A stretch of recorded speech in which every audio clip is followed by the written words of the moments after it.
Ya, profe. Bueno, ok. Entonces vamos a empezar. Ya, profe.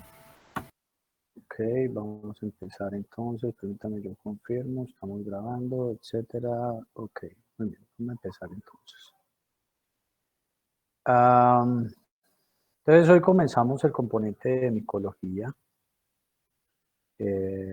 Digamos que lo primero que hay que decir es que los hongos son un grupo de microorganismos eucarióticos, ¿cierto? En su gran mayoría aerobios, es decir, viven en tensiones altas de oxígeno, soportan concentraciones altas de oxígeno y tienen capacidades anaerobias, pero estas capacidades son limitadas, es decir, generalmente la anaerobiosis no es particularmente su, digamos, su modus vivendi, y esto explica un poco por qué estos microorganismos generan a veces solo infecciones superficiales, no tienden a ser infecciones profundas, son pocos los hongos que generan infecciones profundas. En ese orden de ideas, pues entonces digamos que hay que entender que las micosis son en su gran mayoría superficiales. Tienen paredes celulares, entonces esto fue un problema al momento de clasificarlos porque no sabíamos si colocarlo en el grupo de los que son plantas o los que son animales, ¿cierto? Entonces, células animales o células vegetales. A eso me refiero. Entonces, esa pared de quitina, pues es una estructura muy especial que tienen los hongos. Aquí está, aquí se ve. Y tienen unas membranas plasmáticas que característicamente, pues son unas bicapas lipídicas como todas las membranas, pero tienen altas concentraciones de un tipo de lípido que se llama ergosterol. Entonces esto los hace esencialmente diferentes a las células animales. ¿Sí? No podíamos clasificarlos como células animales al tener esa pared y esas membranas ricas en ergosterol. Si ustedes ven la estructura de los hongos, aquí lo que hay dibujado es una levadura. Pues tienen esta capa, ¿cierto? Grande de quitina, y al final tiene una estructura en la que hay una serie de proteínas que tienen modificaciones con carbohidratos que ustedes van a empezar a escuchar muy frecuentemente en cada uno de los microorganismos que veamos. Por un lado están las manosas, ¿sí? Son carbohidratos de tipo manosa, es un tipo de carbohidrato que está muy presente en esta capa exterior de la quitina. Y están también los glucanos, que ustedes ven, son polímeros, ¿cierto? De estos carbohidratos de tipo glucano, pero que cruzan toda la pared de quitina. Entonces, es muy común que tengan manosas y glucanos, ¿sí? Este es un término que ustedes van a escuchar muy frecuentemente cuando hablemos de la estructura de algunos de ellos. Entonces, estas estructuras hacían que básicamente la gente dedicada a la taxonomía, sobre todo con bases morfológicas, que fue el primer tipo de taxonomía que se aplicó en el mundo, pues clasificaran a estos organismos como algo diferente. ¿Sí? Ya estos no son bacterias porque son eucarióticos, tienen un núcleo verdadero, no son células animales porque entonces tienen esta pared, tampoco son células vegetales porque no tienen cloroplastos. Entonces, desde ese punto de vista, tocó crear básicamente un grupo aparte que son los hongos, así lo hemos llamado. Son, dentro del grupo de los microorganismos, probablemente los terceros en orden evolutivo. Me refiero a que los virus son los más sencillos, luego en el orden de complejidad vienen las bacterias, luego un poco más complejos, en tercer lugar están los hongos y por último lugar están los parásitos. Recuerden que los parásitos pueden ser, pues, eh, pueden ser unicelulares o pueden ser multicelulares. Un segundo, chicos, yo reviso una información que me está llegando.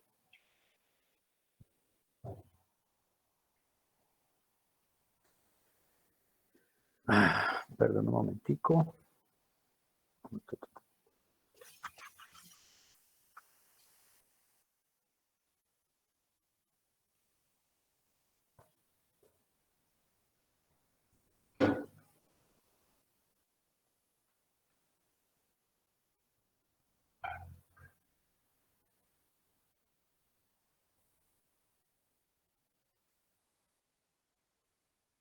Bueno, muy bien. Entonces les estaba diciendo que am, entonces fue difícil organizarlo, ¿cierto? Además de eso, los hongos tienen una característica muy llamativa, los hace muy especiales y es que se comportan como levaduras y como mohos. ¿Cómo es esto? Bueno, pueden ser organismos unicelulares, ¿cierto? Como este que se ve aquí. Esta es la típica levadura, una sola celulita que se reproduce por gemación, pero también se pueden conformar como mohos, ¿correcto? ¿Y esto qué es? Forman unos tabiques, ustedes van a ir viendo a medida que veamos las presentaciones, se reproducen en algunos casos como si fueran tallos de un árbol. Eso es muy llamativo en este grupo de microorganismos. Esas estructuras que llamamos hifas parecen ramas de un árbol, ¿sí? Son estructuras multicelulares que crecen por ramificación y extensión. Entonces, la mayoría de los hongos son bifásicos, decimos, o dimórficos. ¿Qué quiere decir eso? Pues crecen como levaduras en algunos casos, sobre todo in vivo, y crecen como mohos a temperaturas más bajas, por ejemplo, a 37 a 25 grados centígrados, que es sobre todo la temperatura pues medioambiental.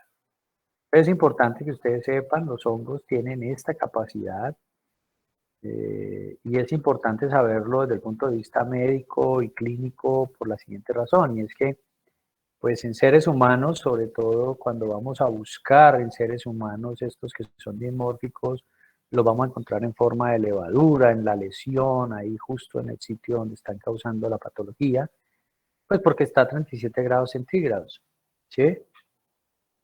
Pero cuando los cultivamos in vitro, como se baja la temperatura a la temperatura ambiente del laboratorio, muy probablemente ya no van a formar levaduras, sino que forman mohos, ¿correcto? Esas hifas multicelulares. Profe, Ajá. profe, qué pena lo interrumpo, es que la compañera Daniela Lizeth Cuero quiere ingresar a la clase, pero no le está pidiendo permiso y está desde la cuenta de la universidad. Ah, a ver, algo, dile que lo intente nuevamente porque yo aquí no veo ninguna solicitud. Vale, profe, ya le digo. Ok, adelante. Si siguen teniendo problemas, pues me avisan, ¿vale? No veo ninguna solicitud aquí.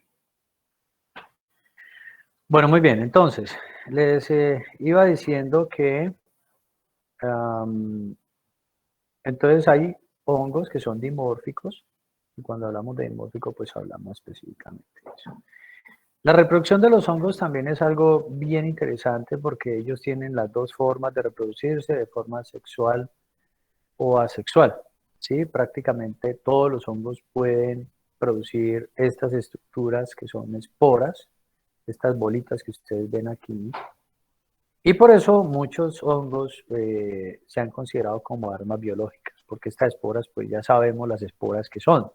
Las esporas, tanto en bacterias como en hongos, son formas de resistencia cuando digamos que el medio ambiente se vuelve eh, agreste, cuando se vuelve, digamos, poco amable, entonces estos hongos empiezan a producir estas esporangiosporas o esporas, que son simplemente formas de resistencia que vuelven a caer a los medios y digamos que quedan ahí hasta que eh, puedan reproducirse nuevamente. Ciertos hongos solamente pueden reproducirse sexualmente con otras colonias compatibles y entonces un ejemplo de ello es el histoplasma. Este es un hongo de bioseguridad nivel 3, como lo vamos a ver más adelante. ¿Sí? Esta cualidad de producir esporas, entonces chicos, es la cualidad que los hace biológicamente pues temibles, porque pueden producir sobre todo estos, por ejemplo, como pues sencillamente pueden infectar personas y producir enfermedades que pueden ser mortales. Entonces, desde el punto de vista de reproducción, pues pueden hacer ambas cosas, ¿no? Pueden hacer reproducción asexual, ¿cierto? Produciendo esporas, o pueden hacer reproducción sexual, precisamente, digamos, juntando gametos llamados gametangios, ¿cierto? y generando pues estructuras parecidas a cigotos que entran a meiosis, etcétera, y producen esporas. Con respecto a la patogénesis, ¿cierto? Y a lo que los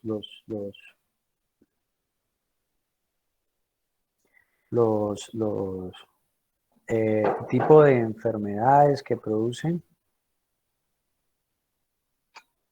eh, hay que decir que los hongos, digamos, desde el punto de vista clínico, pues tienen unas clasificaciones muy sencillas, ¿sí? En primera instancia, eh, las infecciones por hongos las podemos clasificar de acuerdo a la profundidad con la que suceden en un ser humano. Entonces tenemos, por ejemplo, las enfermedades de carácter cutáneo, son las superficiales, generalmente las producen unos grupos de microorganismos que se llaman dermatofitos, ¿sí? Y luego vienen las enfermedades subcutáneas. Estas enfermedades subcutáneas, digamos que obviamente, como su nombre lo indica, son manifestaciones clínicas que el hongo puede producir después de que pasa la barrera cutánea.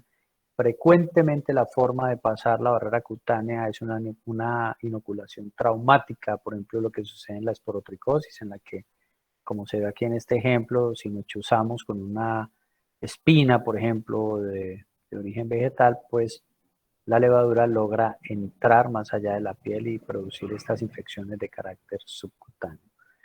Muy pocos hongos logran ingresar hasta el hueso, ¿sí? En ese caso, por ejemplo, los hongos pueden llegar a producir enfermedades de carácter sistémico y en su gran mayoría la vía de entrada es la vía respiratoria. Entonces producen inicialmente una infección a nivel de pulmón, esa infección primaria, que puede ser adquirida por inhalación, como lo dice aquí, o puede ser también causada por parte de la flora normal de un huésped que se haya inmunocomprometido. Por ejemplo, en un caso de un paciente que tenga VIH-Sida, la Candida albicans se vuelve un problema en cualquiera de los tractos, digamos, de las comunicaciones externas del tracto gastrointestinal. Entonces vamos a ver, por ejemplo, aftas en la boca o también las podemos ver en el ano y entonces comer y hacer la deposición se vuelven un dolor.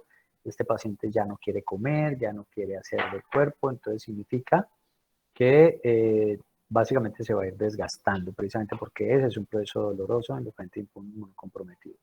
Entonces la podemos adquirir, ¿sí? Para usted va a ser muy claro eso, porque la gran mayoría de las infecciones sistémicas son producidas por microorganismos, en el caso de los hongos, las micosis sistémicas se producen por respiración de esas esporas, se establece una infección pulmonar primaria que posteriormente se puede convertir en un gran problema, ¿sí? En los 4 o 5 casos que vamos a ver, se pueden convertir en un gran problema. Y esta enfermedad puede ser consecuencia también de la producción de toxinas. Es un caso particularmente en el grupo de los hongos Aspergillus que producen una toxina que se llama aflatoxina, ¿sí? Entonces puede producir la toxina y tener manifestaciones clínicas a larga distancia, precisamente porque es la toxina la que actúa y esa se va por diseminación hematógena a otros lugares de nuestro cuerpo, o también puede darse, digamos, una respuesta inmune exagerada al agente infeccioso y entonces podemos tener manifestaciones clínicas consecuentes con esto. Ah, no todos los hongos, como decimos, logran establecer una infección exitosa en los seres humanos. Tienen que cumplir ciertas características. En primera instancia, pues deben crecer bien a 37 grados centígrados.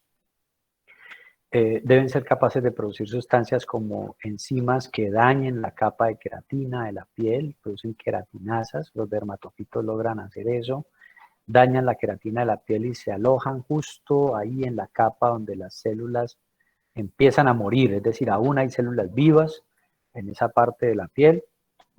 También lo hacen en algunas comisuras de cabello, en las uñas, etc. Es justo donde cambia la característica de la célula y pues no hay células muertas. Obviamente pues no pueden invadir o alimentarse de células muertas, entonces ellos producen queratinasas que les permiten llegar a capas un poquito más profundas.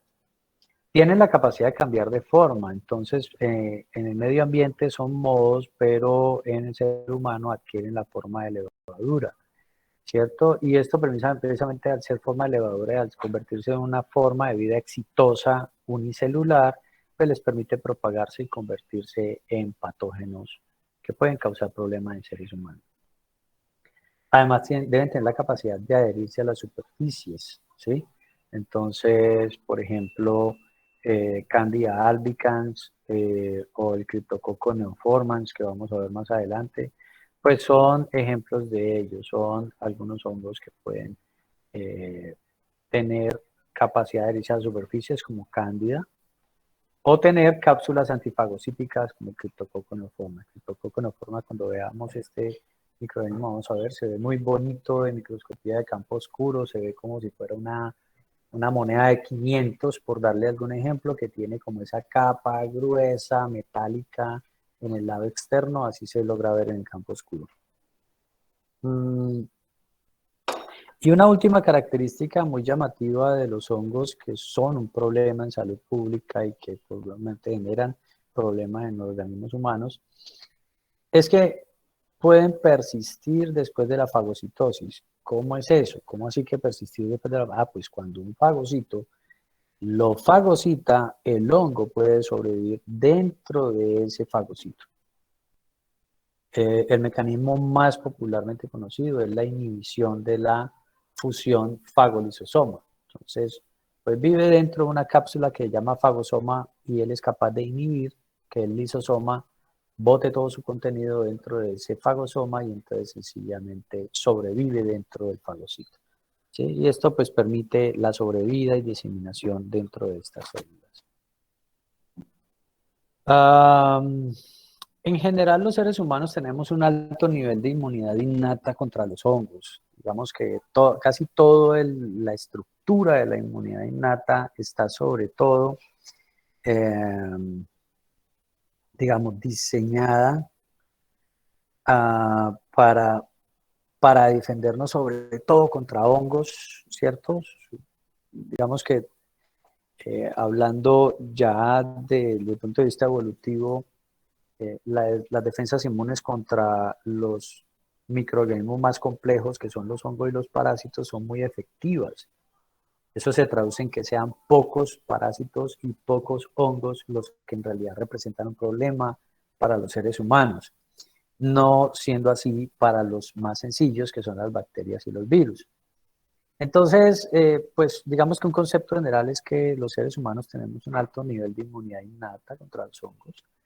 Y por eso la mayoría de las infecciones que vamos a ver son de carácter leve y autolimitado. Son pocas las infecciones que necesitan una intervención inicial desde el punto de vista farmacológico. Ustedes van a ir aprendiendo a través de su práctica clínica y de su conocimiento médico que no siempre es necesario tratar una infección por un hongo. Hay que esperar a que la infección se establezca y obviamente que se vuelva de pronto crónica para poder, digamos, tener medidas farmacológicas. Generalmente el sistema inmune pues es capaz de lidiar con eso, salvo algunos casos contados en los cuales se pueden complicar algunas infecciones. Lo natural es que una infección por un hongo es pasajera o cuando ya establece clínicamente, se establece de forma crónica, ahí sí pues es necesario. Un ejemplo es el pie de atleta. Todos sabemos que una vez nos da pie de atleta, pues prácticamente erradicar los hongos de los pies es prácticamente imposible. Hay una serie de tratamientos de carácter tópico que mantienen a raya el hongo, pero no lo podemos erradicar, ¿sí? Igual esa infección jamás se volverá, a menos que uno se inmunosuprima, jamás se volverá una infección grave. Se mantiene ahí, un poquito de molestia, un poco de rasquiña, en ocasiones la rasquiña puede erosionar la piel y entonces el pie puede tener un aspecto feo, pero jamás pasará de allí, a menos que, repito, suceda un evento de una inmunosupresión y ahí ya es otra la ecuación. No estamos hablando de un ser humano en su estado normal, sino inmunosuprimido. Bueno, ok.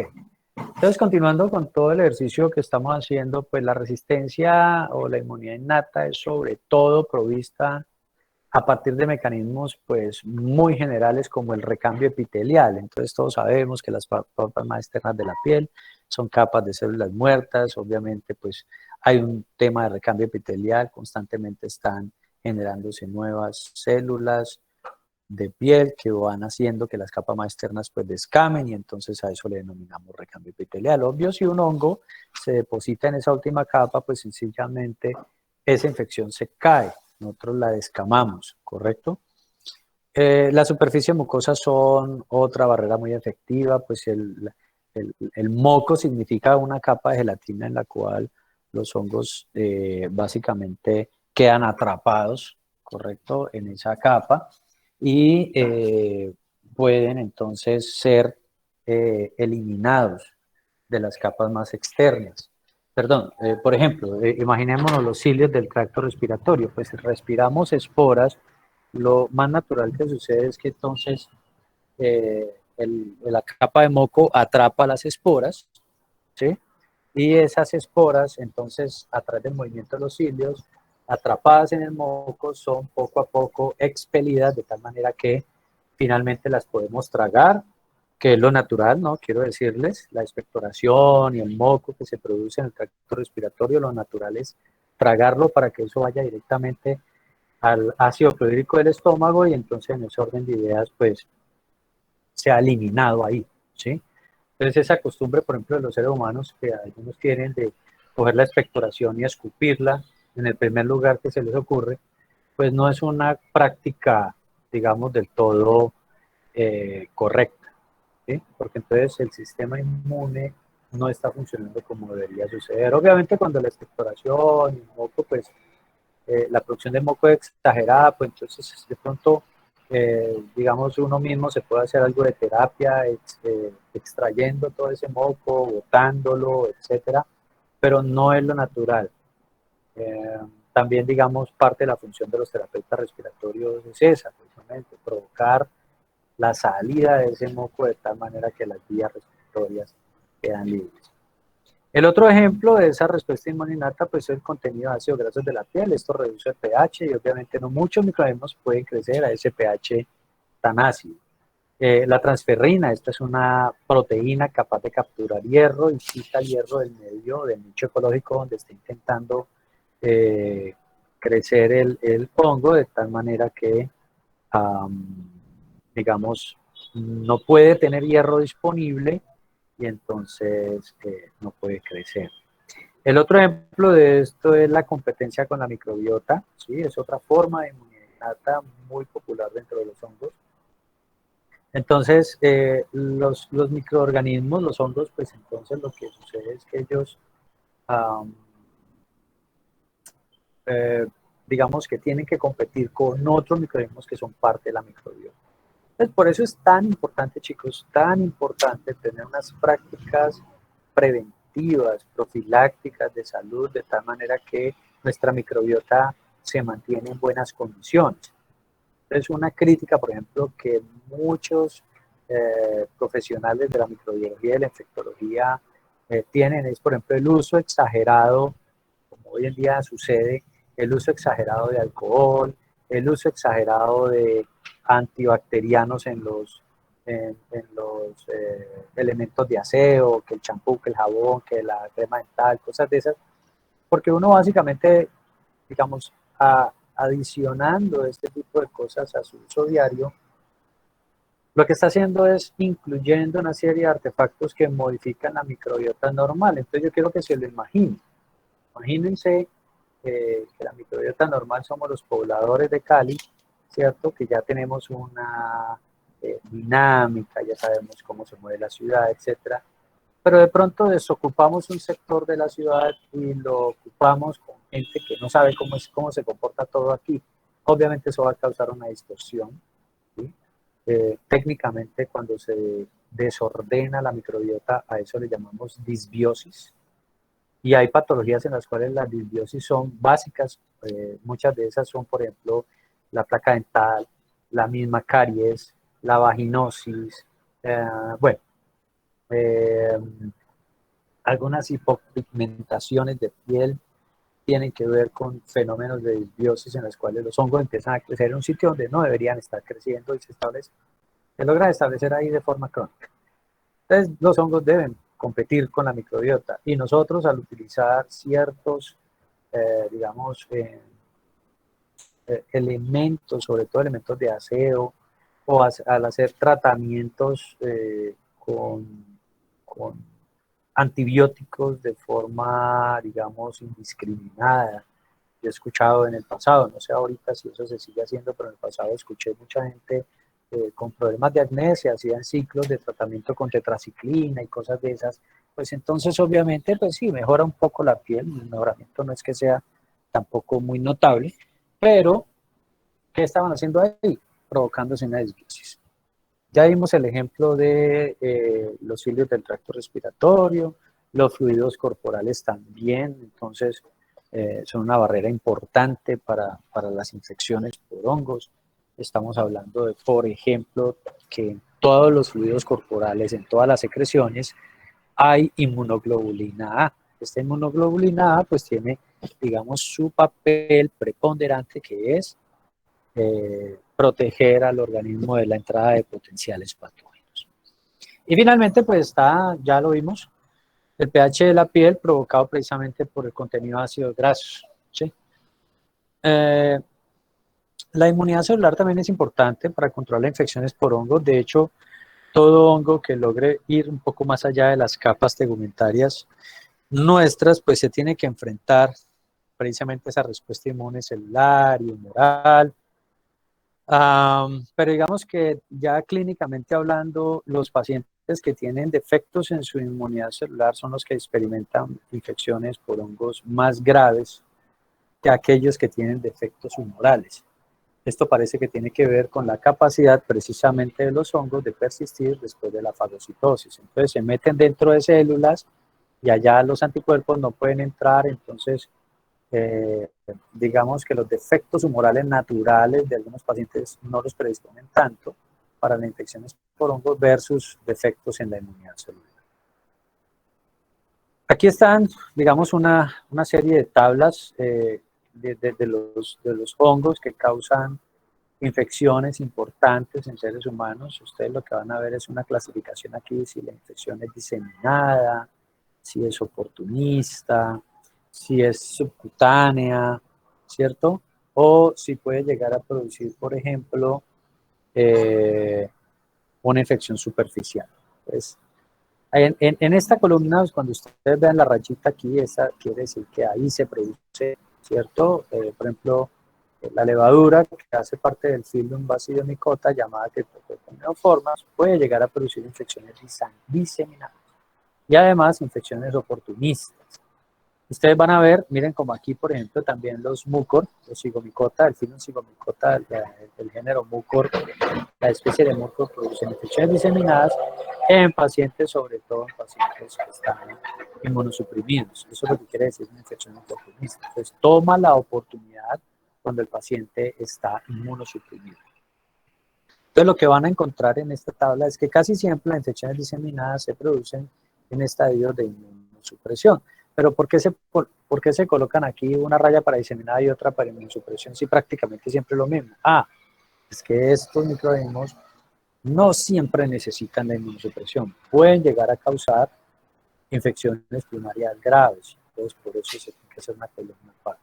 Por ejemplo, en este caso, ninguna de estas levaduras que vemos aquí, ni los Basidiomycota ni los Zygomicota, producen infecciones subcutáneas. Pero sí producen, por ejemplo, infecciones superficiales como Trichosporum belli o Malassezia furfur. Bueno, vamos al otro orden que son los ascomicotas.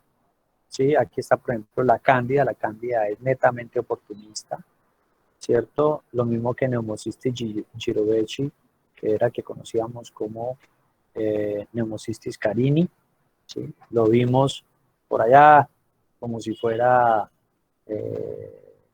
un parásito, porque en el pasado fue considerado pues un parásito, y sabemos que es un Chirovechi.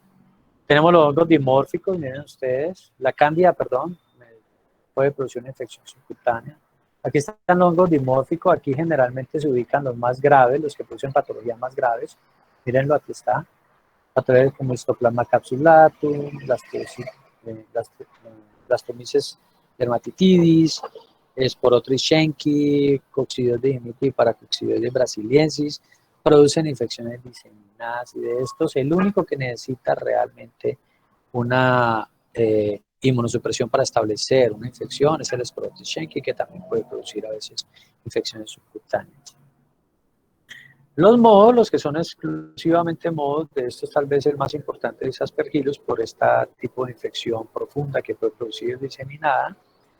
De resto, la mayoría, Aspergillus, Fusarium,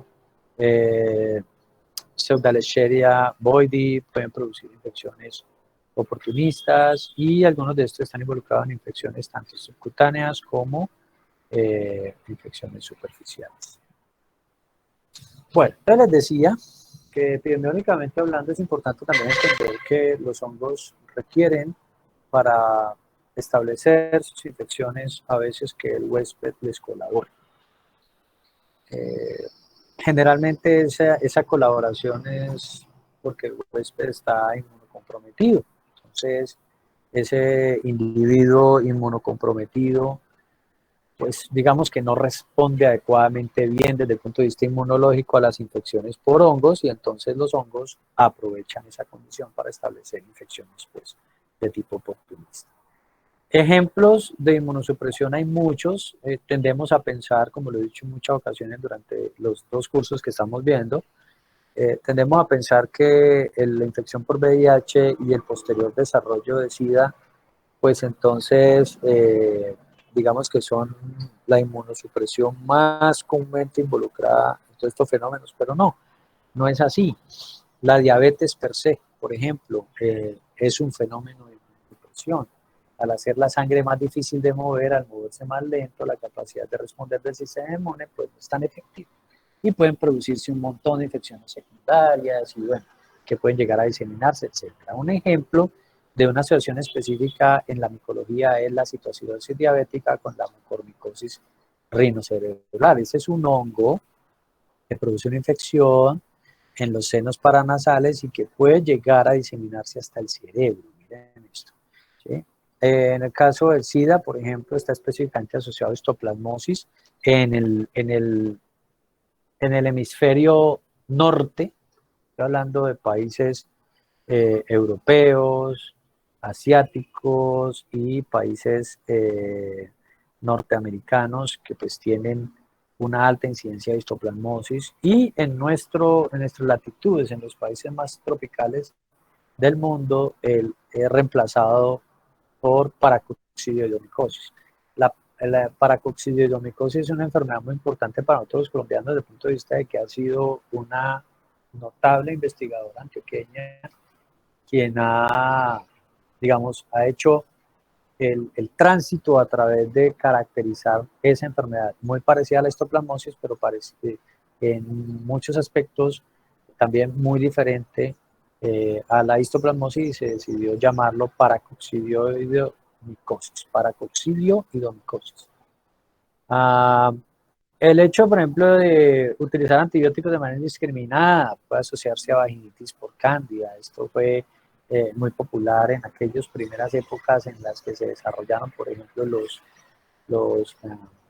tampones que tenían antibióticos, etcétera, que para evitar infecciones. Mentiras, al final lo que eso hizo fue inducir disbiosis, ¿correcto? Y bueno, generar todo ese tipo de cosas. Un fenómeno más reciente del que me he enterado que puede estar asociado incluso a esas vaginitis por cándida es una cosa que yo realmente no me esperaba que sucediera, pero hemos identificado algunos casos, sobre todo llegan acá al hospital universitario, casos en los cuales, por ejemplo, a la niña X, Y, Z, los papás no le permiten consumir alcohol, entonces impregnan el tampón con alcohol, con directamente la bebida alcohólica y así lo introducen en la vagina de tal manera que obtienen el efecto, pero no tienen, ¿cómo se llama? Tufo, por ejemplo. Entonces los papás quedan perdidos, no saben, uy, ¿cómo así? ¿qué pasa? Parece que estuviera borracha, pero no tiene tubo. ¿Sí? Entonces son prácticas que uno dice, oiga, definitivamente, ¿qué está pasando con la formación en los hogares? Porque pues eso es una forma exagerada de reaccionar. Con respecto pues a los factores del huésped, es muy claro que el inmunocompromiso, por alguna razón, de todas las que hemos visto, de todos los ejemplos que les he dado, pues está asociada precisamente a esa producción de infecciones por hongos oportunistas, las micosis oportunistas. El medio ambiente también puede afectar algunas enfermedades, ¿sí? Y los estilos de vida definitivamente están asociados a algunas enfermedades por hongos debido a que pues, ponen en riesgo de exposición a las personas. Por ejemplo, jardineros pueden experimentar ocasionalmente esporotricosis, pero más frecuentemente que el resto de la población. ¿Por qué? Pues por la inoculación subcutánea de Sporotrichenki a través de traumas menores con accidentes pues con espinas, ¿sí? De las plantas. También digamos que el medio ambiente, ¿sí? Las personas que viven o visitan regiones específicas, por ejemplo, en el suroeste de los Estados Unidos, en las regiones desérticas hay una alta, digamos, prevalencia de infección con coccidioides y mitis. ¿Sí? Básicamente este es un hongo que puede sobrevivir a estas condiciones de carácter árido, ¿cierto? En muchas partes del mundo, no solamente en los Estados Unidos, simplemente que ahí es donde se ha encontrado más esa asociación.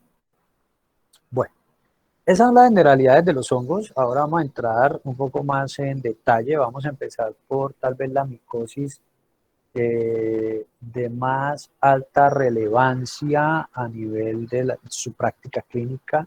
Es el hongo que más frecuentemente se van a encontrar y es Cándida. Cándida pues es un género de levaduras, es la causa más infección por infecciones por hongos, ¿sí? De todos los hongos como les decía, es el más frecuente que se van a encontrar.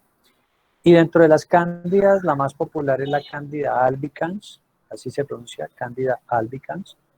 Esta produce el 90% de los casos de infecciones y entre el 40 y el 50% de los casos de fungemia. ¿Alguien me puede decir qué es una fungemia?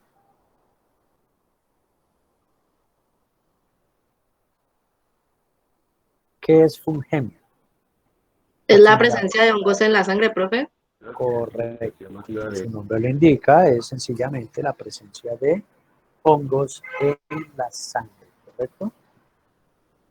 Entonces, miren ustedes, esta es más del 90% de los casos que ustedes se van a encontrar en su práctica ya cuando sean profesionales por hongos, en su gran mayoría son Candida albicans, ¿cierto? Y entre el 40 y 50% de las infecciones profundas que llegan a ser fungemias o incluso septicemias por hongos, pues son causadas por Candida albicans.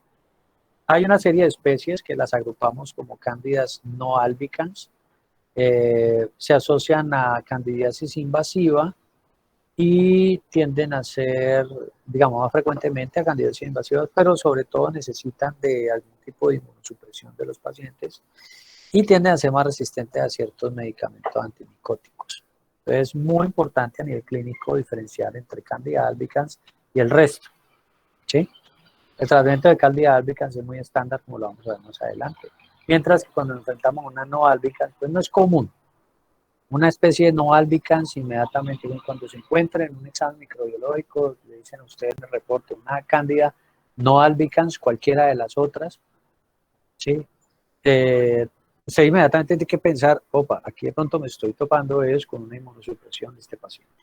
Entonces toca empezar a investigar esa inmunosupresión, de dónde procede. Cuando se identifica cándida en un cultivo de sangre, por ejemplo, cuando se hacen hemocultivos de pacientes hospitalizados y crece cándida, pues no se debe considerar como un contaminante. Siempre se debe considerar que hay una fuente de infección y debe tratarse, ¿correcto? No se puede considerar un contaminante. Las cándidas son células pequeñas, ¿sí? Como habíamos visto por acá, en esta figurita acá adelante, Esta, ¿sí?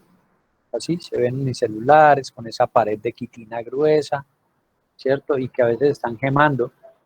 Entonces, son pequeñas células que se reproducen por gemación, esa bolita chiquita que empieza a crecer y salir de un extremo o de un lado de la cándida original, a eso le llamamos gemación. Tiene formas tanto sexuales como asexuales. Hay por lo menos 150 especies de cándida, pero solamente 9 están involucradas como patógenas frecuentes en los seres humanos. En particular, las especies glabrata y albicans pues, representan el 70-80% de todos los casos de candidiasis invasivas, pero hay otras cándidas como la Guillermondi, Crusei, Parapsilosis tropicalis, Pseudotropicalis, Lusitaniae y Dubliniensis, que también se han involucrado entre el 20 y el 30% de esos casos eh, invasivos, ¿no? De cándida. La Candida albicans es un microorganismo ubícuo. Esto quiere decir que está en todas partes, ¿sí? Tanto en el medio ambiente como en diferentes nichos ecológicos de nuestro organismo. Se puede encontrar en el suelo, en los alimentos, en entornos hospitalarios. Son parte de la microbiota de los seres humanos. Pueden estar en la piel, en el esputo, en el tracto gastrointestinal, tracto genital femenino, etcétera. Y pues consecuente con esto, la gran mayoría de las infecciones humanas proceden de un origen endógeno, es decir, generalmente corresponden a una disbiosis.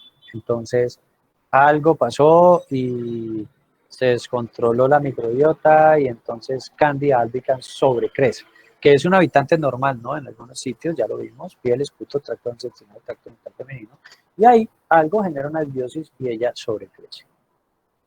Epidemiológicamente hablando, digamos, la Candida krusei pues, se encuentra en muchos sitios ambientales, como veíamos las especies no albicans, esta es una de ellas, la krusei, pues son resistentes a algunos, algunos antimicóticos, por ejemplo, como el fluconazol, ¿sí? Y a menudo es importante si se llega, por ejemplo, a identificar un paciente con Candida krusei, así no tenga manifestaciones clínicas, es importante proveer tratamiento profiláctico con fluconazol, con objeto de entonces precisamente evitar esa colonización. La parapsilosis es una cándida que se adhiere muy bien a los materiales sintéticos, entonces es una causa muy común de fungemias y septicemias por hongos, dado que se pueden adherir a los catéteres intravenosos y pueden producir endocarditis. Tanto parapsilosis como tropicalis, por ejemplo, son ahora en la actualidad unas causas más comunes de infección precisamente por catéteres intravenosos y consecuentemente una endocarditis que la Candida albicans. La especie de glabrata es sobre todo importante en pacientes hospitalizados en unidades de cuidado intensivo. Y cuando la glabrata logra establecerse en este tipo de pacientes, pues sencillamente tiene una muy alta tasa de mortalidad. Imaginen que se describe así, una baja tasa de supervivencia. El paciente en UCI infectado con Candida glabrata logre sobrevivir es raro.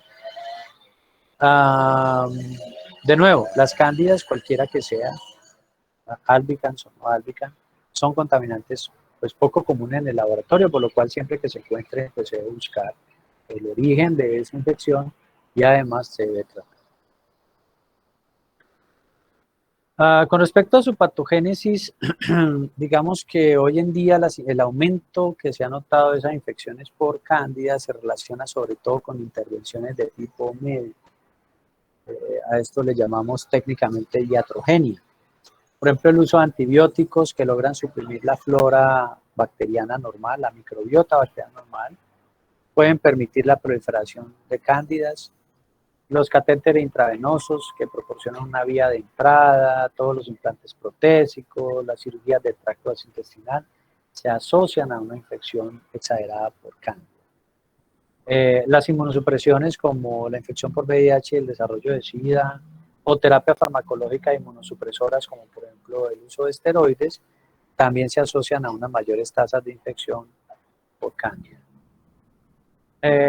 Como veíamos ahora al principio, para todos los hongos, y esto también es cierto para cándida, la respuesta inmune a la infección está mediada tanto por mecanismos humorales como por mecanismos celulares, siendo más importante los celulares.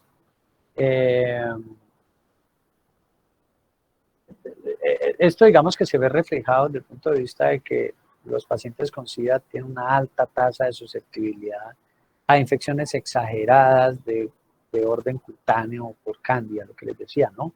Las aftas en la boca, las aftas en la región anal y perianal. Dentro de sus factores de virulencia, pues lo más importante es que estas levaduras producen moléculas de superficie que permiten que la levadura se adhiera a otras estructuras, a las mismas células humanas, a matrices extracelulares como los dispositivos, ¿cierto? Médicos, por ejemplo, catéter intravenoso, y a dispositivos protésicos, ¿sí? Que la válvula, por ejemplo, el reemplazo valvular, la prótesis articular, la prótesis de cadera, todo tipo de cosas pueden favorecer la adherencia de las cándidas. Además, las cándidas producen proteasas ácidas, es decir, son capaces de digerir proteínas, ¿cierto? Y ese ambiente que se va produciendo tras el ingerir proteínas se va haciendo ácido, y como están proteasas ácidas, básicamente van ganando potencia en su acción. Y además, pues tienen la capacidad de convertirse en forma de IFA. Entonces, a medida que baja la temperatura, ¿cierto? Ya sea en un sitio anatómico específico o en el laboratorio, pues pueden transformarse a su forma de IFA. Con respecto al diagnóstico, muchos pacientes pueden requerir un tratamiento temprano, en ausencia de confirmación pues, de que sea una Candida albicans, por ejemplo. Y esta es una práctica ampliamente utilizada. De hecho, no tenemos muchas opciones de antimicóticos, entonces básicamente es una forma muy estándar, por eso es una forma muy estándar de tratar. Ahora vemos los ejemplos específicos. Las personas que están en riesgo, que permanecen febriles a pesar de la terapia con antibióticos de amplio espectro, en ellos se puede sospechar una candidiasis sistémica, ¿cierto? Entonces se puede iniciar una terapia temprana y empírica en este tipo de pacientes. Repito, pacientes que digamos que están en riesgo de que se les pueda producir una candidiasis sistémica, ¿sí? Digamos una unidad de cuidado intensivo, están inmunosuprimidos, etcétera. Y digamos que a pesar de que se les da una terapia con antibióticos de amplio espectro, la fiebre no cede, entonces es posible pensar en que ya no es una bacteria al origen, ¿cierto? Sino que es una levadura, un hongo, y entonces se puede tratar una candidiasis sistémica. En ese caso se puede iniciar una terapia preventiva, incluso profiláctica, temprana y empírica, es decir, sin establecer que el agente causal es un hongo de verdad. Siempre se debe considerar que un resultado positivo, es la tercera vez que lo digo durante esta charla, los resultados positivos de cultivo, ¿cierto? De cualquier sitio que normalmente es de carácter estéril, pues es significativo. En un sitio estéril, considerado como estéril, ya sabemos, ¿no? Hoy en día sabemos que no hay ningún sitio anatómico estéril. En todos los sitios anatómicos nuestros, incluida sangre, incluido el líquido cefalorraquídeo, bueno, el líquido intersticial de peritoneo, cosas como esas, es incorrecto decir que es estéril. No, se considera estéril, ¿por qué? Porque básicamente hay muy pocos elementos de microbiota ahí, pero de que los hay, ¿no? Como las brujas, de que las hay, ¿no? Dice por ahí un dicho popular. Entonces usémoslo como mnemotecnia para esto.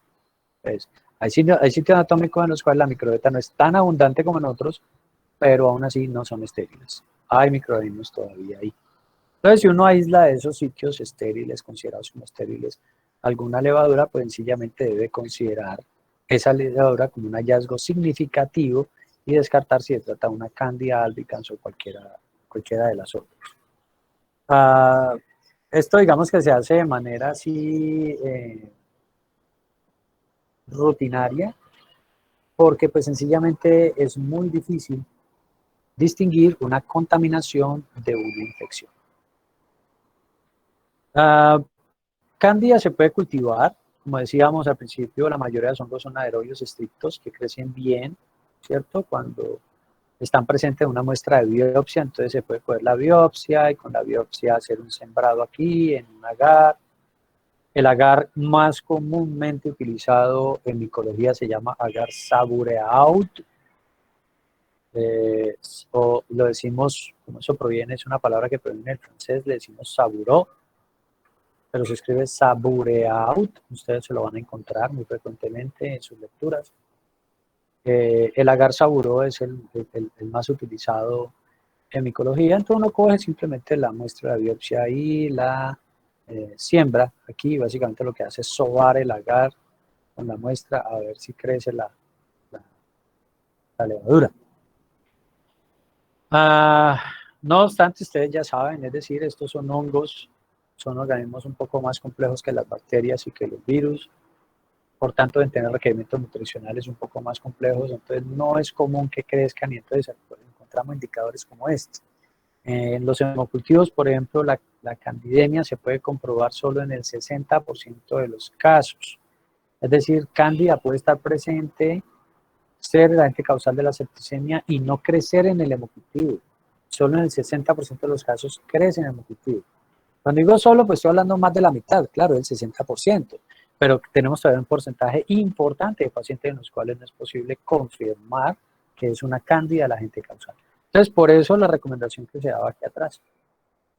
Se sospecha una candidiasis sistémica, entonces se puede iniciar la terapia temprana sin necesidad de confirmar con el diagnóstico microbiológico.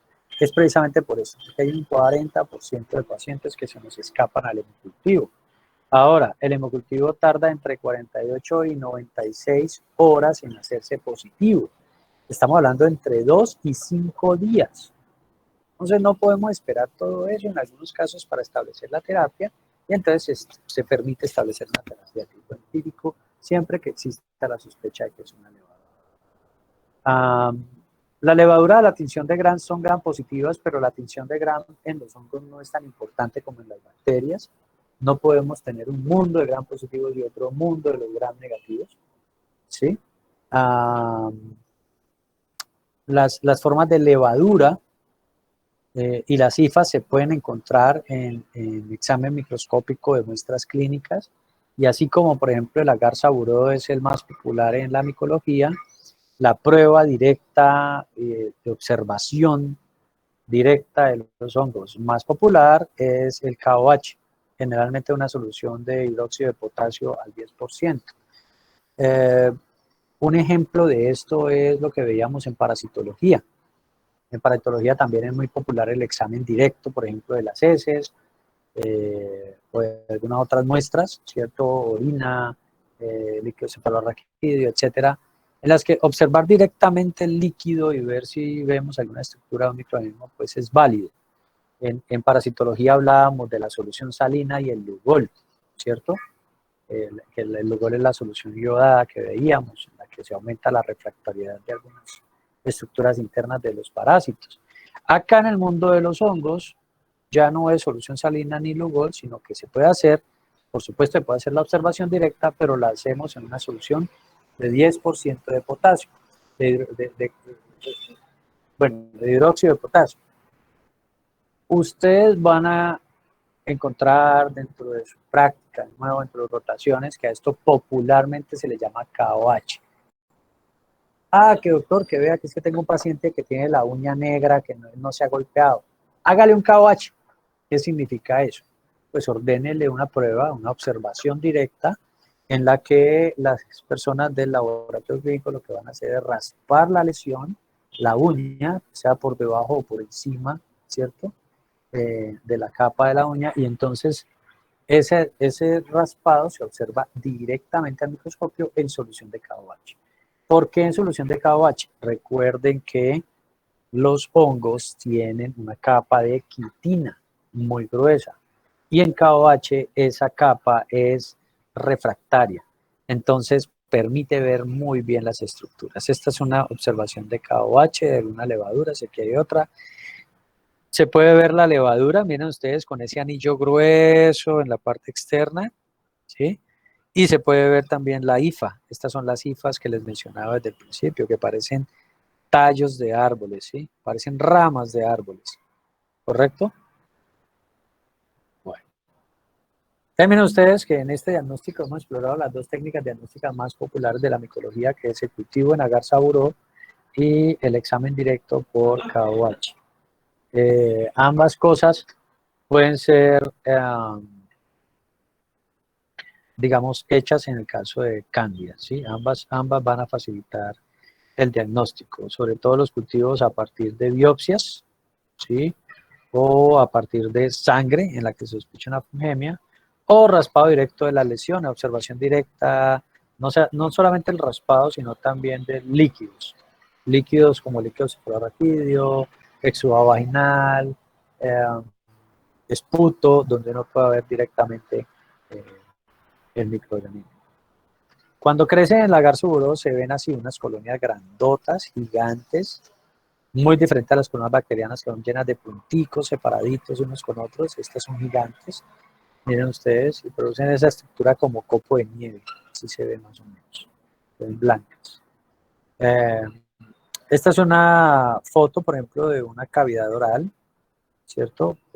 Donde se logra ver, la foto lastimosamente está al revés, aquí lo que se ve, perdón, esta es la lengua, miren, y acá está la epiglotis, donde se ven entonces estas lesiones por cándida en la cavidad oral, esta estructura blanquecina, ¿cierto?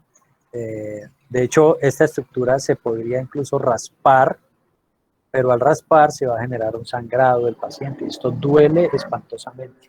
Entonces, por eso no se aconseja raspar.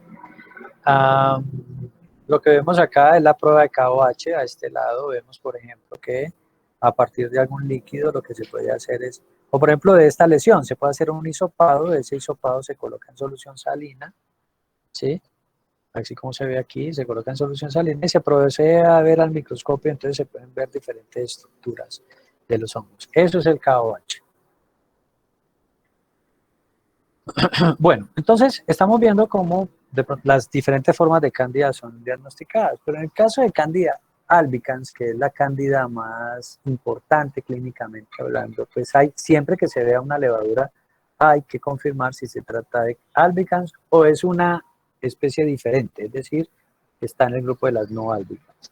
Entonces, la presunta identificación de cándida albicans es posible mediante la inoculación de organismos cuando crecen así en colonias, como se ve aquí, para hacerles una prueba que se denomina la prueba de la pseudohifa, ¿sí?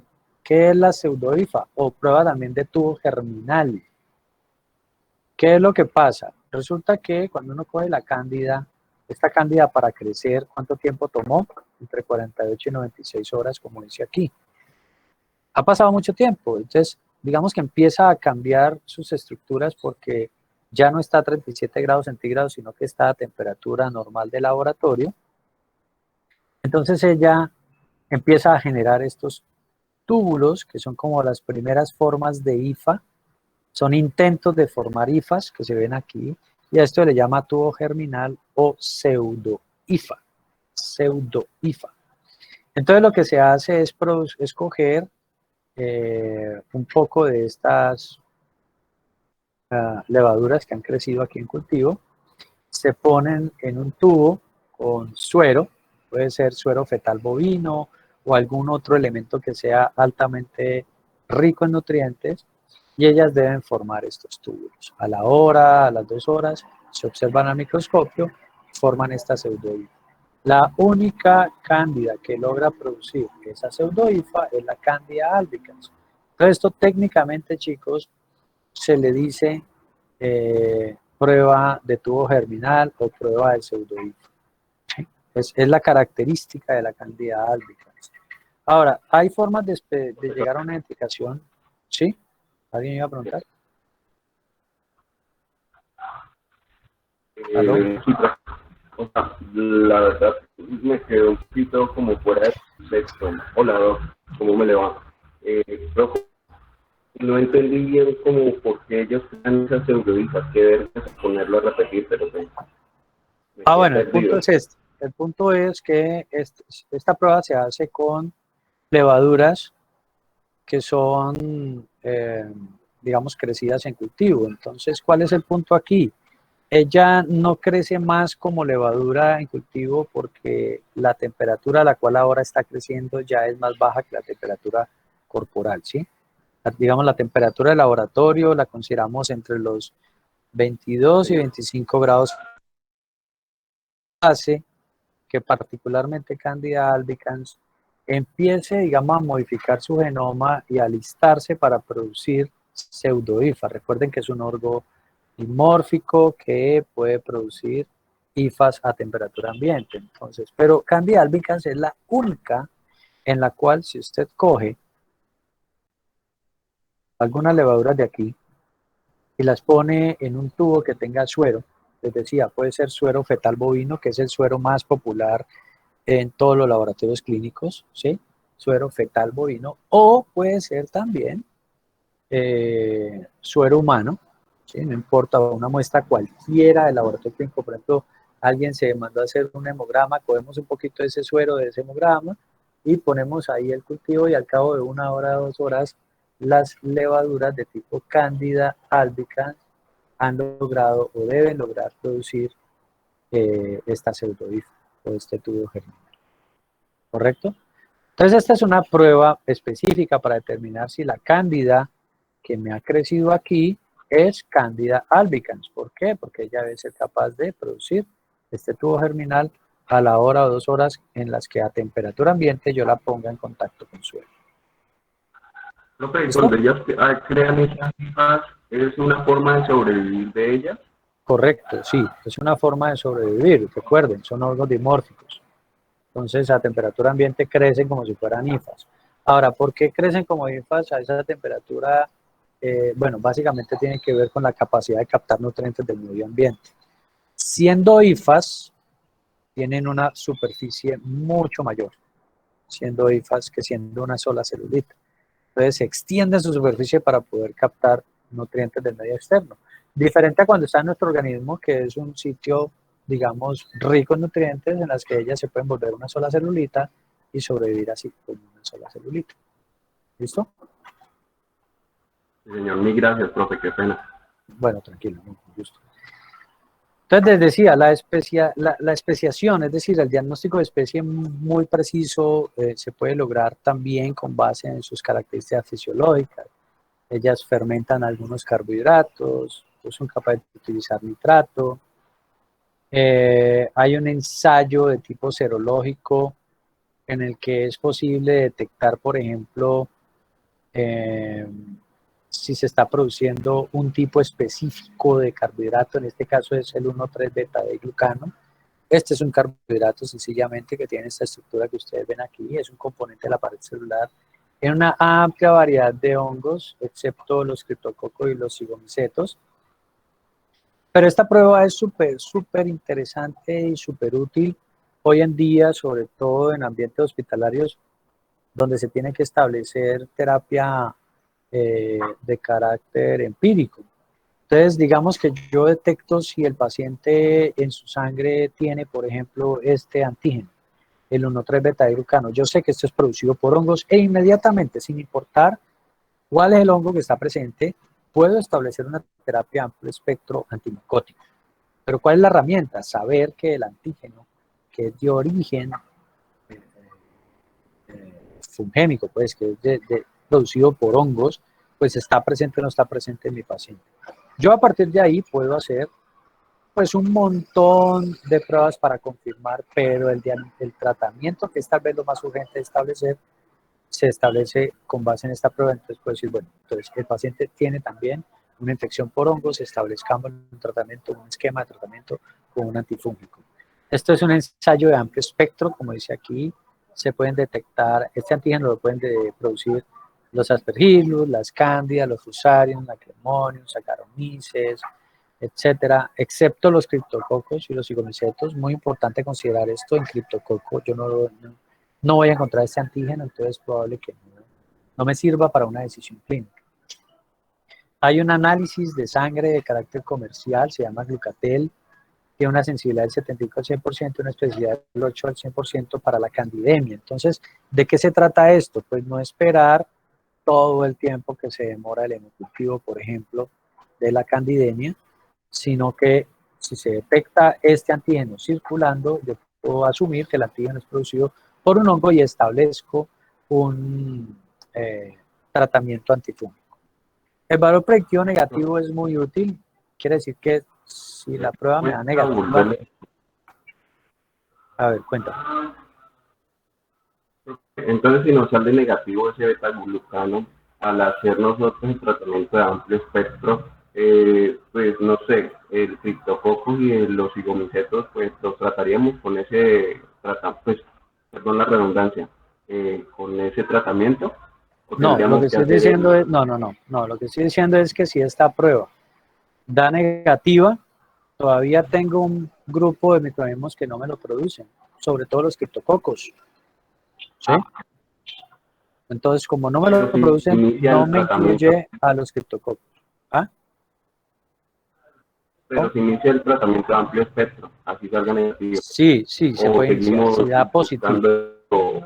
Entonces, mira, eso se responde aquí, mira. Si da negativo, el valor predictivo negativo es muy útil. ¿Por qué? Porque si me da negativo, sé que mi paciente no debe tener una infección por hongos. ¿Sí? Lo sé.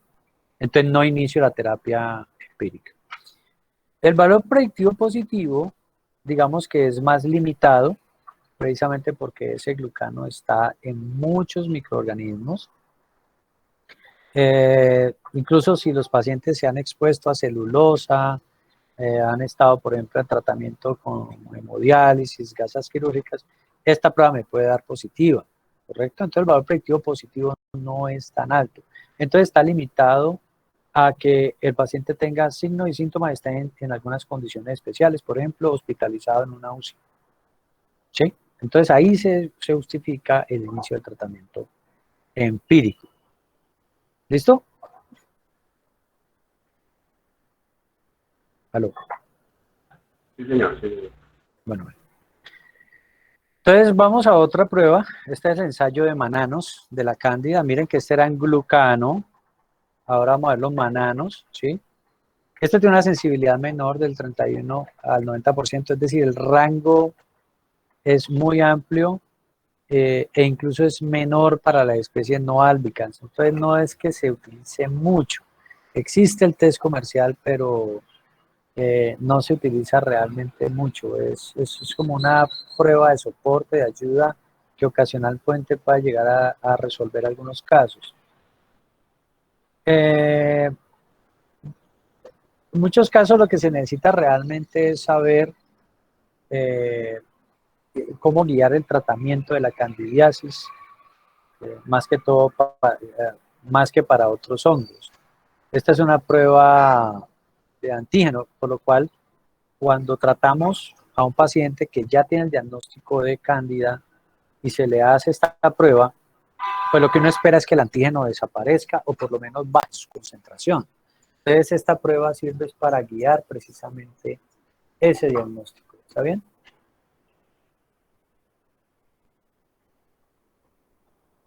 Perdón un segundo, chicos, un segundo. ¿Aló? ¿Aló? Uy, Lilian, te cuento que estoy en clase. Cuéntame.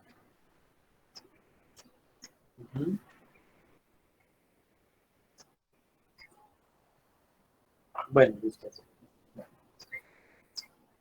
Bueno, listo. Te agradezco mucho. Bueno, chao. Muchas gracias. Qué pena, muchachos. Es que contesto pensando que son cosas súper urgentes. Bueno, entonces, les decía, esto ayuda a guiar el tratamiento porque a pesar de que la sensibilidad es baja, Cuando ya yo sé que mi paciente tiene cándida, yo lo que puedo hacer es volverle a hacer una detección, por ejemplo, de Mananos, ¿cierto? Que es un antígeno asociado a Candida albicans, para saber si la concentración del antígeno ha bajado, es decir, si el paciente está respondiendo a la terapia o no. Pero yo ya sé que mi paciente tiene la cándida, lo único que necesito es que me guíe el tratamiento.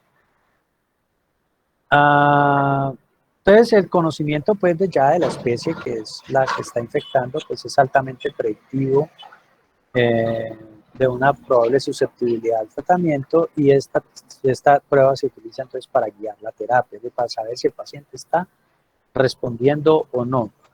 Desde ese punto de vista, pues es una prueba que ha resultado útil en la práctica clínica. El tratamiento de las cándidas, como les decía, generalmente es muy estándar. Generalmente está basado en fluconazol.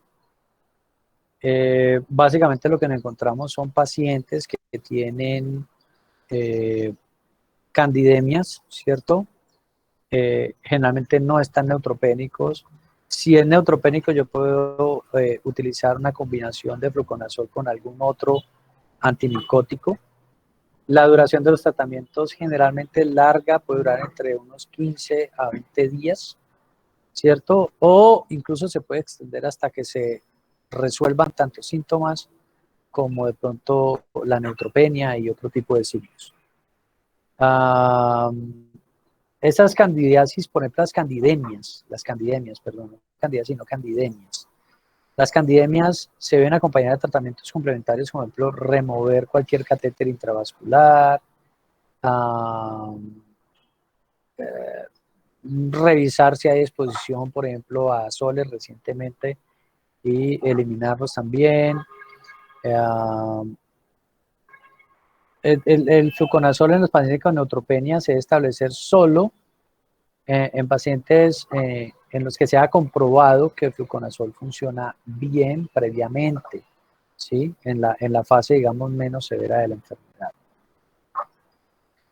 Cuando se sospecha sencillamente, se puede utilizar también fluconazol, ¿cierto? La duración en este caso no ha sido bien establecida. Se pueden utilizar otros antimicóticos, como el boricón, por ejemplo. Cuando hay candidiasis diseminada, miren ustedes, también el fluconazol. Se puede también alternativamente utilizar la equino, es otro tipo de antimicótico. Pero miren ustedes, cualquiera de las otras formas, la cistitis por cándida, la pielonefritis, casi todas están basadas en tratamiento de 2 semanas con fluconazol. Lo mismo pasa con las infecciones un poco más profundas, casi todas están basadas en fluconazol. Este es el antimicótico estándar, entre 8, 15 o hasta 20 días, de acuerdo a la desaparición de los síntomas. Bueno, muy bien. Dicho eso, vamos a ver las manifestaciones clínicas por cándida. Entonces, hemos hablado de las aftas, pero ¿qué son las aftas? Las aftas son, bueno, en primera medida vamos a ver las infecciones superficiales, ¿no? Por cándida. Entonces, las aftas son formas de candidiasis oral. Aquí hay un error considerando simplemente que las aftas pueden ser también en la región perianal, como vamos a ver. O sea, es la misma formación de las placas. Lo que pasa es que es mucho más común encontrar candidiasis oral que anal. Entonces, las aftas son formas de candidiasis oral. Se caracteriza por esas placas, manchas, ese tipo de estructura tipo mancha, pero con bordes levantados, es decir, es más una placa, ¿cierto? Blanquecina, cremosa, que puede aparecer tanto en la lengua como en la mucosa oral. El raspado, como les decía, puede eliminar la lesión, se puede raspar, pero eso produce sangrado y es supremamente doloroso en los pacientes, por eso no se recomienda hacerlo. El diagnóstico básicamente del origen de estas aftas se hace por un frotis de KOH. Entonces básicamente lo que se hace es raspar un poquito de la lesión, ¿cierto? Con cuidado de no causar mucho dolor y sangrado en el paciente. Eso se pone ese hisopado, se coloca en una solución de KOH y se observa al microscopio. También alternativamente se puede hacer una punción de Gram para ver las formas de hifas y las levaduras. Entonces, se puede observar directamente la levadura. Entonces, eso digamos que ya guía muchísimo el diagnóstico. Otras manifestaciones, digamos, asociadas a la candidiasis oral son la candidiasis atrófica aguda. Esta, por ejemplo, esta afecta solamente la lengua, ¿sí? Se producen las aftas, pero solamente la lengua. Son lesiones pasajeras de carácter agudo, no necesariamente necesitan ser tratadas. La candidiasis atrófica crónica, ese es otro tipo de candidiasis. Digamos que este es el paciente que vive con lesiones en la mucosa, en la lengua, en la mucosa oral, en la lengua, y se asocia con el uso de prótesis, sobre todo, pues, obviamente, prótesis dentales, ¿sí?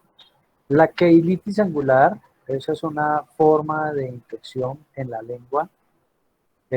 Esta hay que hacer diagnóstico diferencial porque Cándida no es la única, no es el único agente causal de esta infección. Y finalmente está la leucoplasia por Cándida. Estas son placas blancas que afectan mejillas, labios, lenguas, etcétera, y puede indicar un estado precanceroso de alguna estructura oral. Entonces es importante, esas aftas como diseminadas, ¿no? Quiero decir diseminadas, que es que han ido a otros sitios anatómicos. Entonces estamos hablando de la lengua, la mucosa, el paladar blando, todo ese tipo de estructuras de la boca. Cuando se ve esa infección así como masiva, probablemente estamos hablando de leucoplasia por cándida. Entonces, en ese orden de ideas, pues puede ser un estado, puede indicar un estado precanceroso. Las aftas se asocian sobre todo, así como se ve en esta estructura, ¿sí? Y esta lengua. La candidiasis oral se asocia sobre todo con el uso de tratamiento con esteroides, sobre todo esteroides inhalados. Esto es muy común en pacientes con fenómenos como asma alérgica, entonces constantemente están inhalando una serie de esteroides que hacen que pues su reacción de hipersensibilidad que los conduce al asma pues, se disminuya. Para eso son los esteroides, para disminuir ese proceso inflamatorio, pero eso en sí mismo es un tratamiento inmunosupresor, entonces eso puede conducir a este tipo de manifestaciones. ¿Sí? Se causa la disbiosis y entonces la cándida puede sobrecrecer un poco.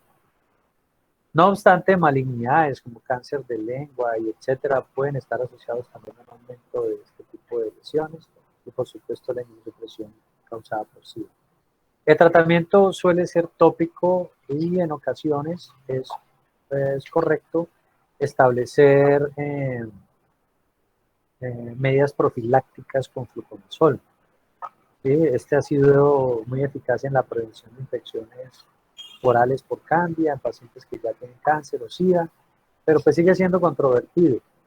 Es decir, ya no se recomienda de forma rutinaria en pacientes con SIDA debido al desarrollo pues, de resistencia al fluconazol, que posteriormente deja sin armas al médico que atiende al paciente, que obviamente digamos que no responde precisamente por la resistencia. Bueno, muy bien. La siguiente es una infección un poco más profunda, es una esofagitis por cándida. Esta esofagitis, en la mayoría de los casos, está asociada a VIH o a tratamiento de enfermedades malignas, sobre todo enfermedades, cánceres que son de los sistemas hematopoyético o linfático. Estamos hablando de leucemias y linfomas. ¿Sí? Ese tipo de cánceres que involucran células de la sangre, pues generalmente involucran también tratamientos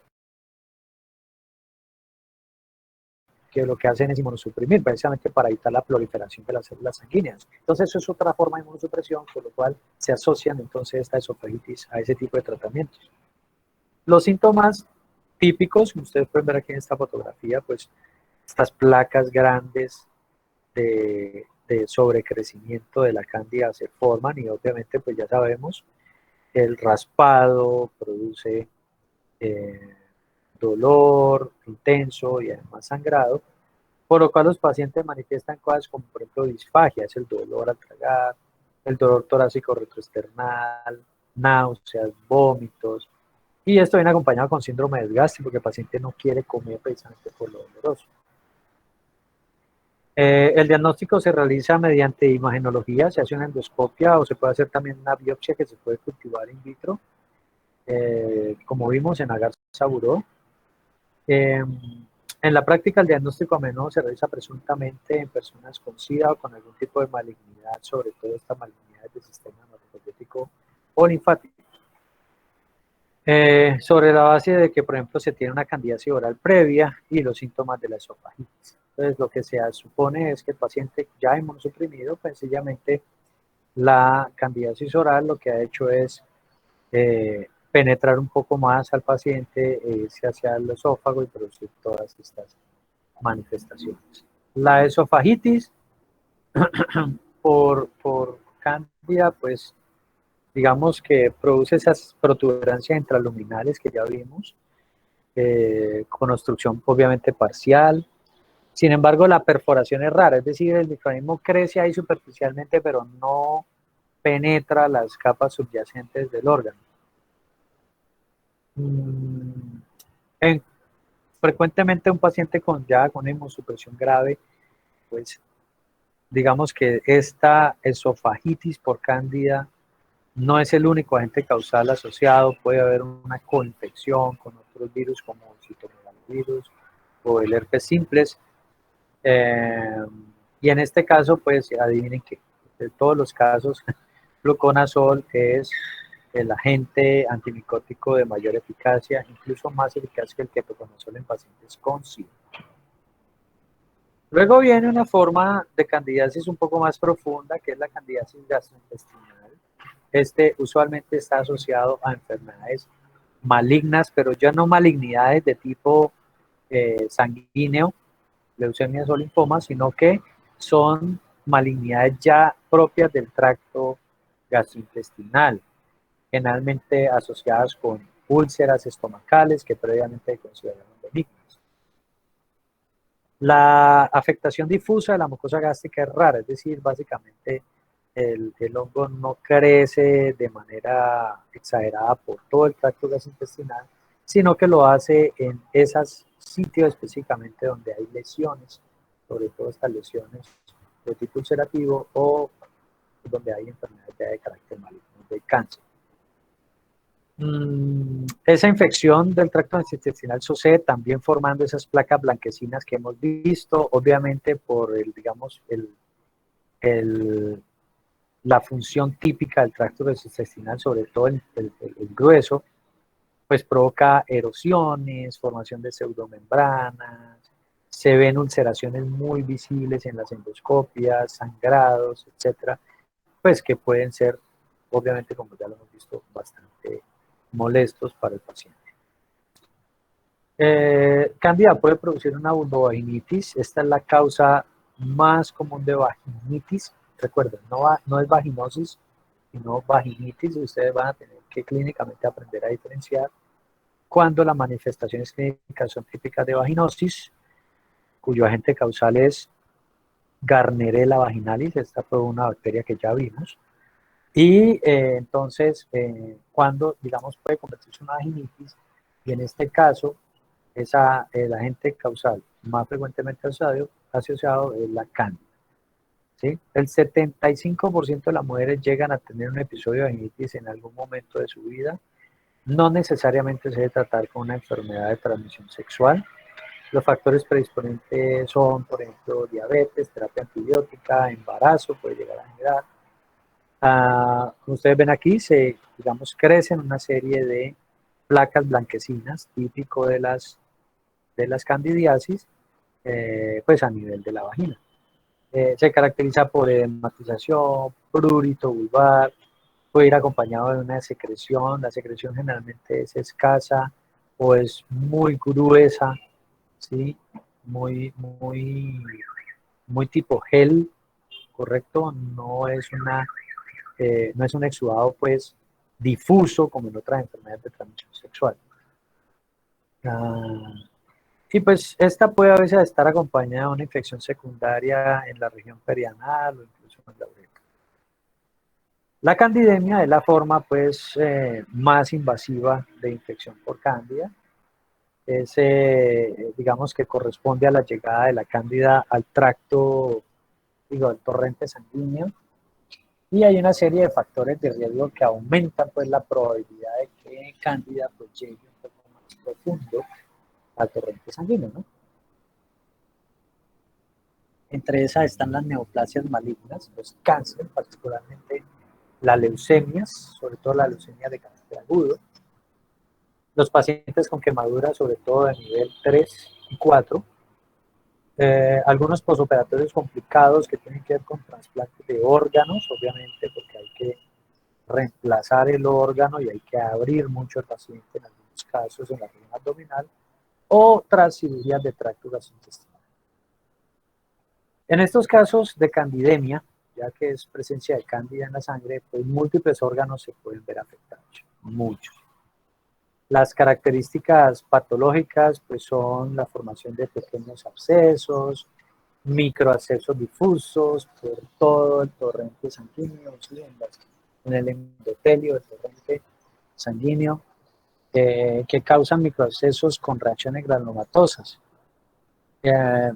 A veces esta candidemia también puede representar entonces una colonización a partir de un catéter venoso. Esto es particularmente importante en pacientes hospitalizados. Siempre que se encuentre cándida en un cultivo de sangre, el paciente debe ser tratado, ya lo dije y lo repito, nunca se debe considerar a cándida como un contaminante. ¿Sí? Siempre debe ser tratado siempre que se encuentre. Y el paciente debe examinarse cuidadosamente para detectar manifestaciones de una enfermedad diseminada.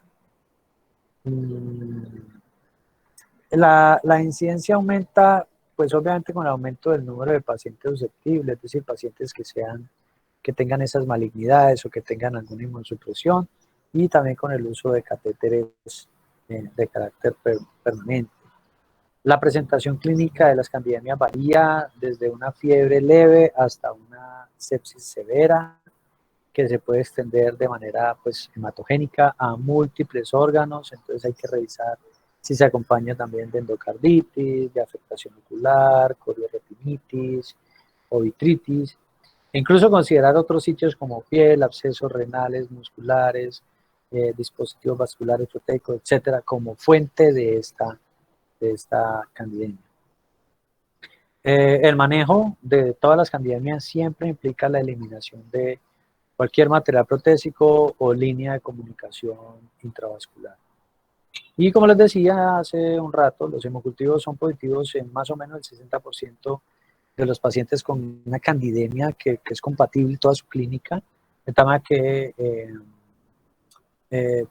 hay todavía un 40% que se nos quedan sin confirmar el diagnóstico. Entonces, por eso se acepta un tratamiento de manera empírica, sin confirmar todavía el origen microbiológico de la enfermedad. Pero debido precisamente a esta falla en la posibilidad de los hemocultivos, pues algunos diagnósticos se establecen ya muy tarde durante el caso o post-mortem. Respecto a todas las pruebas de antígeno, hay muchas digamos, pruebas que pueden resultar falsos negativos. ¿Sí? El diagnóstico realmente es en gran parte clínico, sintomatológico, depende de la pericia del médico en determinar si se trata de una candidemia, pero puede acompañarse de esas pruebas, por ejemplo, de antígenos que ya revisamos, la del glucano o la de Mananos. Los cultivos pueden repetirse varias veces, los catéteres deben retirarse o reemplazarse, es decir, si uno está convencido de que es una candidemia y el primer hemocultivo me da negativo, pues puedo repetirlo hasta que de pronto pueda detectar a cándida. Eso sí, siempre bajo tratamiento. Se debe confirmar la especie, debemos saber si por lo menos es Candida albicans o cualquiera de las otras, sobre todo en los casos de candidemia es necesario saber si se trata también de Glaurata, Cruzei o cualquiera de las otras cándidas, porque de ello depende el tratamiento, de ello depende si se utiliza el fluconazol o no. Recuerden que la Cruzei es resistente a fluconazol y así hay varios ejemplos de cándidas no albicans que son resistentes a fluconazol y a otras opciones de tratamiento. Entonces es muy importante entender, confirmar la especie. La terapia, como les decía, debe ser larga, ¿cierto? Se debe dar por lo menos durante 2 semanas después de un primer hemocultivo negativo. En raras ocasiones se puede llegar a tener una candidiasis del sistema nervioso central, por ejemplo, las meninges, ¿cierto? O la sustancia cerebral como tal pueden llegar a estar infectadas por cándida. El 50% de los casos de meningitis por cándida ocurren en el contexto de una enfermedad diseminada. Quiere decir que si yo ya tengo una candidemia, las probabilidades son del 50% de que logre llegar a tener una meningitis por cándida. No hay un diagnóstico clínico certero, dado que digamos, si tiene una presentación clínica inespecífica, pues asociada a meningismo, pero no con una presentación clínica clásica, pues que uno diga, bueno, este es el signo patognomónico en los pacientes con infecciones por, por meningitis por cándida. La infección parenquimatosa ya del órgano, entonces, forma unos pequeños microabscesos que ustedes los ven aquí, múltiples, muy dispersos, y esto, digamos que a un ojo entrenado puede llegar a ser un indicador de cándida, con presentaciones clínicas extremadamente variables y una complicación que siempre es la hidrocefalia. Estas candidiasis en el sistema nervioso central, pues ya dije, pueden representar en el 50% de los casos una enfermedad diseminada, o sea, el origen es una enfermedad ya que ha llegado al torrente sanguíneo, pero también puede ser secundaria a traumatismos, neurocirugías, colonización de derivaciones ventriculares, etc. Entonces, el líquido, en estos casos también se debe considerar candidiasis en el sistema nervioso central. Al examinar el líquido cefalorraquídeo se puede encontrar, por ejemplo, un exceso de células de tipo linfocítico, bajos niveles de glucosa. Sin embargo, estos hallazgos pues, no son consistentes. Yo no puedo decir es tal hongo el que sé que hay una infección por el microorganismo y eso me ayuda a guiar el diagnóstico del tratamiento. En ocasiones, en el 40% de los casos, se puede ver la cándida tras una tinción de Gram y si no se establece una terapia, la tasa de mortalidad puede llegar a ser muy alta. La otra forma rara de candidiasis es la candidiasis cardíaca. Esta afecta la válvula aórtica y la válvula mitral. Está asociada a enfermedades valvulares previas, quimioterapias, en pacientes con neoplasias malignas, implantación de válvulas cardíacas protésicas, el uso prolongado de catéteres intravenosos, la adicción a la heroína, tiene una, digamos, asociación específica con cándida parapsilosis. En los pacientes usuarios de drogas intravenosas, pues digamos que la cándida más frecuentemente asociada a la candidiasis cardíaca es la cándida parapsilosis, ¿sí? Y también con endocarditis bacteriana ya preexistente, entonces se puede, digamos que conformar una infección sobre agregada con cándida parapsilosis. Alrededor del 50% de los casos de las candidiasis cardíacas son secundarios a una cirugía cardíaca, entonces tiene que ver con, digamos que el ambiente aséptico en el que se hace el procedimiento. Y también está asociada con la duración del curso posoperatorio, digamos, el uso de líneas intravenosas y algunos antibióticos de uso extendido. La candidiasis cardíaca, la mayoría de los casos se presenta entre los primeros 2 meses de la operación. Me dan un segundo, chicos, yo respondo algo aquí urgente.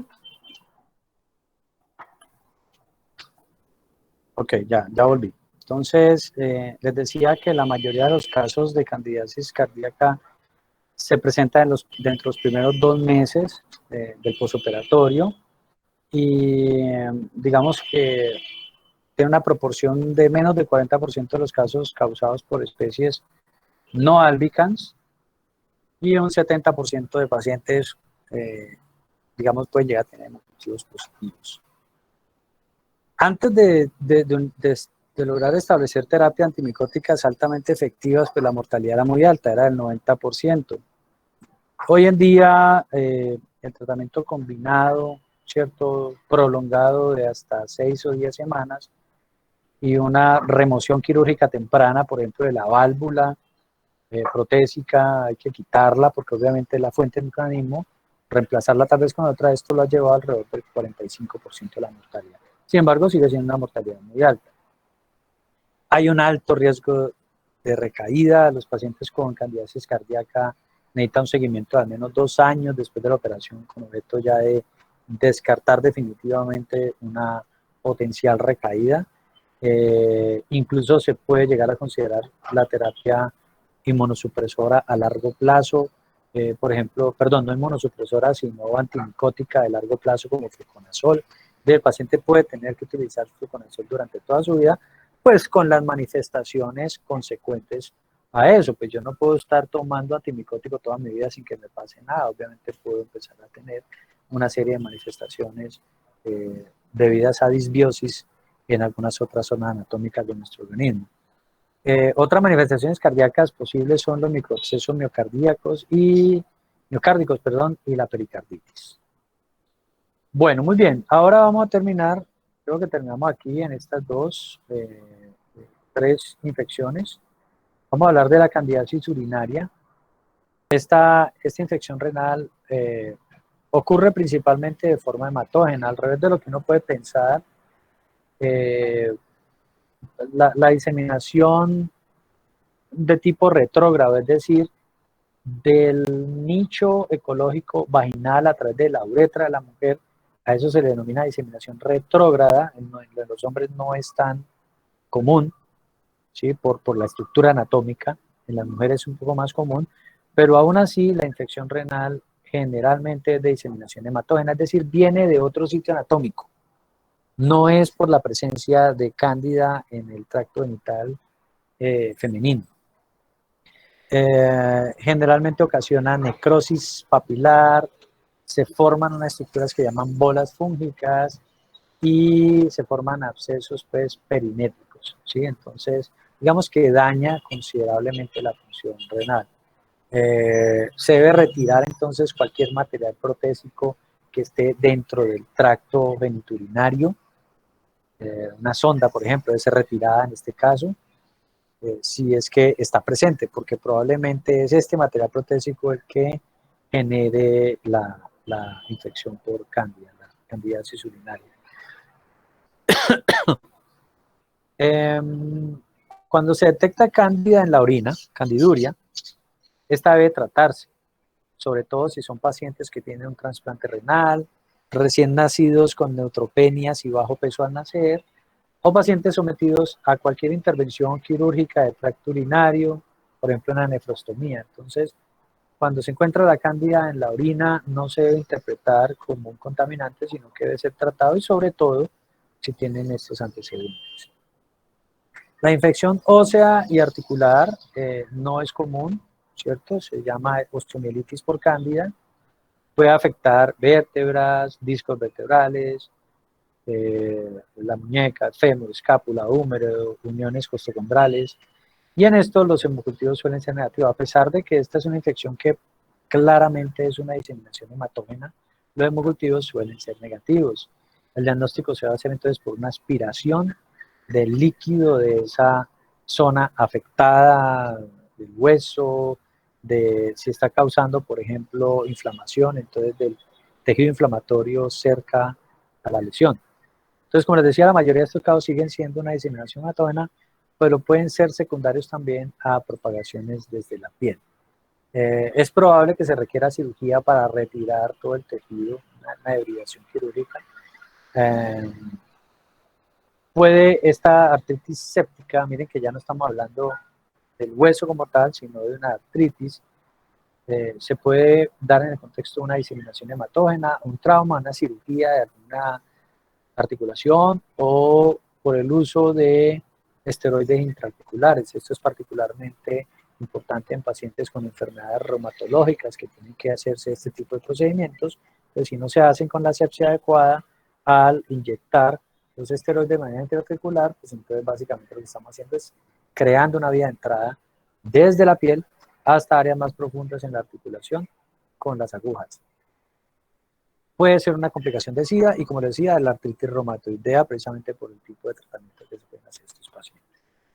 Candida albicans es la causa más común en el contexto de la infección diseminada. Entonces, estas artritis, por ejemplo, generalmente cuando se trata de una diseminación hematógena, Candida albicans es la especie más común de Candida que produce esta artritis por Candida.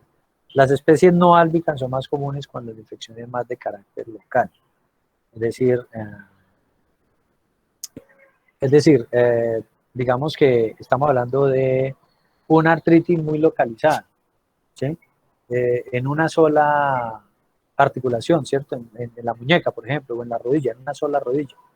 Pero si tenemos manifestaciones clínicas diseminadas, como por ejemplo las dos muñecas, las dos rodillas, etcétera, acuérdense con lo que les decía hace unos días, eh, en muchos casos el signo de, de una enfermedad reumatológica de carácter diseminado es que duelan las dos cosas, es que la sintomatología sea bilateral, las dos muñecas, las dos manos, los dos dedos, las dos rodillas, los dos pies, etcétera, los dos huesos, que sean los que duelen.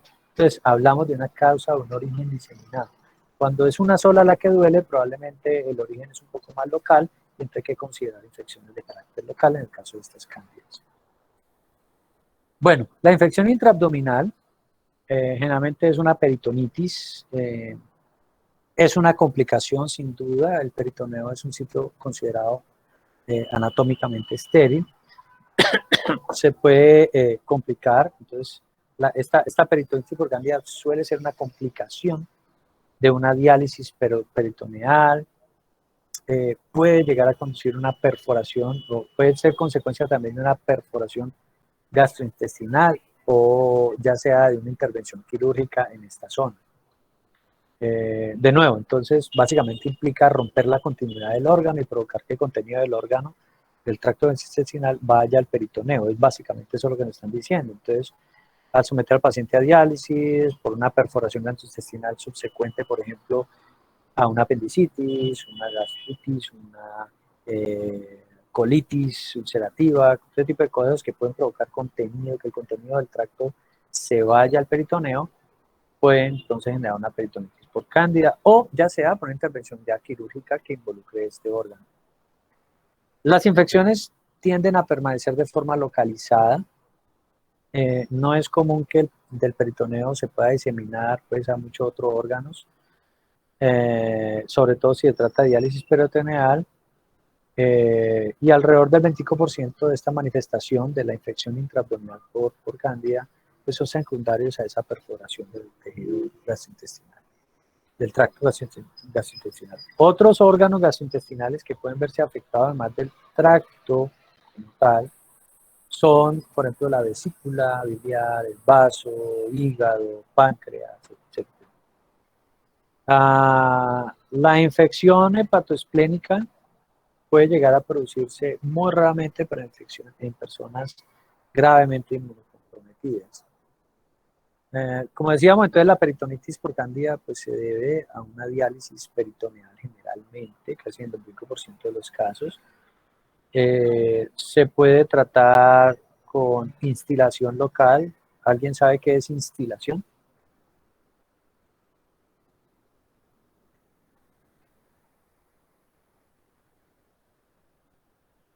¿Profe, podría repetir? ¿Qué es instilación? Esa palabra que estoy ahí resaltando.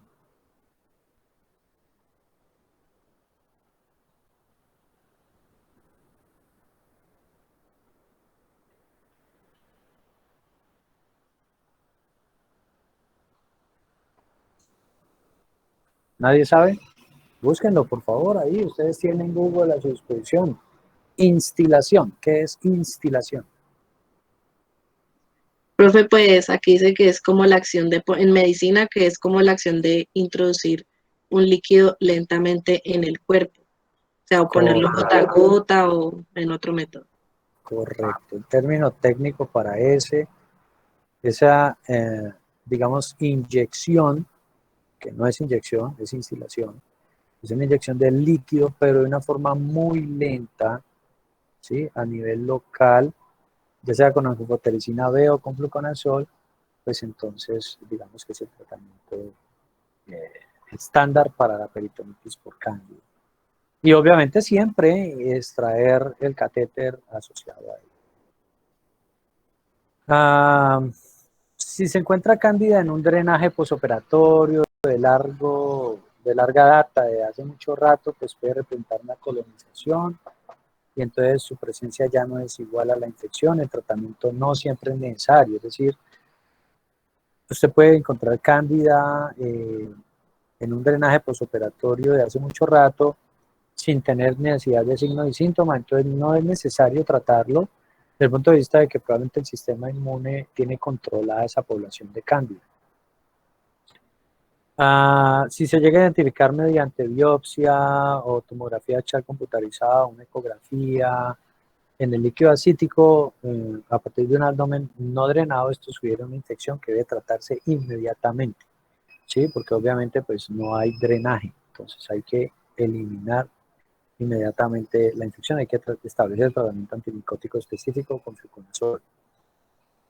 La tasa de fracaso para el tratamiento de las infecciones que suceden ya en otros órganos abdominales, como el vaso, pues es alta, ¿sí? Por la poca capacidad del antimicótico de penetrar, y en los casos de la infección de la vesícula biliar, del tracto biliar, puede requerirse un drenaje muy específico. Hay otras infecciones por cándida que pueden producirse como la candidiasis respiratoria, por extracción, esta digamos que causa una infiltración difusa de células, diseminación hematógena, una bronconeumonía, pues debido a la inoculación local del árbol bronquial. Es posible en esos casos encontrar cándida en lavados broncoalveolares. Es una causa extremadamente rara en neumonía, sobre todo en aquellas personas con sistema inmune pues, en condiciones normales. Y entonces en este caso, pues sencillamente se debe hacer una biopsia para determinar, establecer el diagnóstico definitivo. Es muy rara la candidiasis respiratoria y se puede llegar finalmente a producir una infección de carácter ocular denominada uveitis. Entonces miremos, otra vez, el tratamiento generalizado de cándida. Entonces en primera instancia hay que eliminar toda la línea intravenosa, todas las prótesis, si eso es posible. ¿Sí? En algunos casos, por ejemplo, como la osteomielitis por cándida, pues entonces probablemente no podamos retirar un implante, por ejemplo, de cadera, ¿correcto? Pero entonces lo que sí se hace es hacer un debridamiento quirúrgico.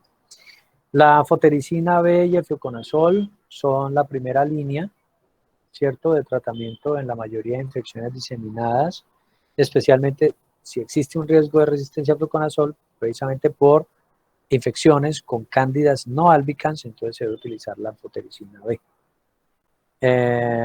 Esto pues precisamente lo que dice aquí, la especie no albicans a menudo son resistentes a fluconazol, y entonces, pero sí siguen siendo sensibles a otros azoles y equinocandinas, pues un poco más nuevos, de nueva generación.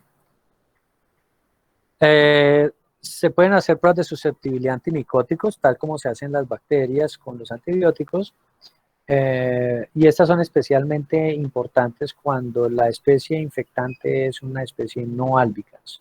Entonces ya veíamos que el tratamiento de las infecciones profundas por Candida albicans está básicamente dominado por fluconazol. La especie no albicans pues se necesita un poco más de guía. Bueno, muy bien. Entonces, aquí hay una guía un poco más resumida. Mire, cuando el agente causal es Candida albicans, está generalmente sensible a fluconazol, como lo hemos visto de manera extensa en esta charla. Pero con el tiempo esto, digamos, debe hacerse muy cuidadosamente porque con el tiempo se puede inducir resistencia al medicamento. La cándida glabrata es menos susceptible a los azoles y a la anfotericina, por eso la primera línea de tratamiento es la equinocandina. ¿Sí? Estas son generalmente efectivas. La Crusade, ya sabemos, es intrínsecamente resistente al fluconazol, menos susceptible al voriconazol y la anfotericina, pero son muy sensibles a las equinocandinas. El Lusitaniae, la Candida Lusitaniae es susceptible a los azoles y puede llegar a tener con frecuencia resistencia a la anfotericina. La parapsilosis, recuerden que esta está asociada a una forma específica de candidiasis, que es la candidiasis cardíaca en usuarios de drogas intravenosas. ¿Sí? Esta es susceptible a la mayoría de antimicóticos, pero las concentraciones inhibitorias mínimas son más altas, casi que en todos los, precisamente por la ubicación, ¿sí? Está ya en el tejido cardíaco, entonces hay que poner una atómica donde ya se ubica. Bueno, chicos, muy bien. Hemos explorado las candidiasis en extensión. ¿Sí? Yo propondría que dejemos ahí, vienen ahorita las infecciones por malacesia, otras levaduras, criptococo, bueno, etcétera. Y a partir de aquí voy a otorgar estas ponencias que ustedes están viendo aquí, pero no las voy a otorgar todavía, las voy a dejar la próxima semana para tener elementos con que, vamos, calificar ese porcentaje del 10% en el último corte. Entonces la próxima semana vemos todas estas otras levaduras y ya hoy dejamos aquí. ¿Dudas, preguntas o aclaraciones a este respecto? Lo que hemos visto hoy.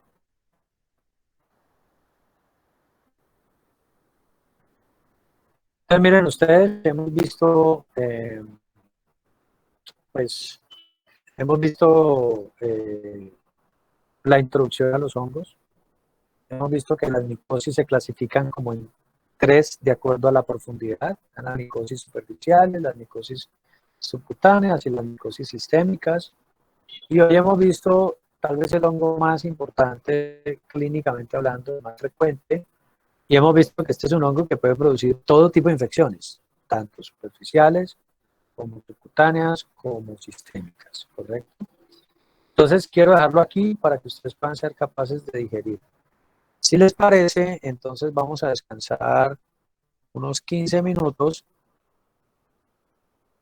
y avanzamos en bacteriología. ¿Están de acuerdo? Nos Sí, vemos profe. a las 11. Nos vemos a las 11:30 otra vez entonces, chicos. Ya les mando el enlace, ¿vale? Vale, profe, muchas gracias. Bueno, ok, gracias a ustedes.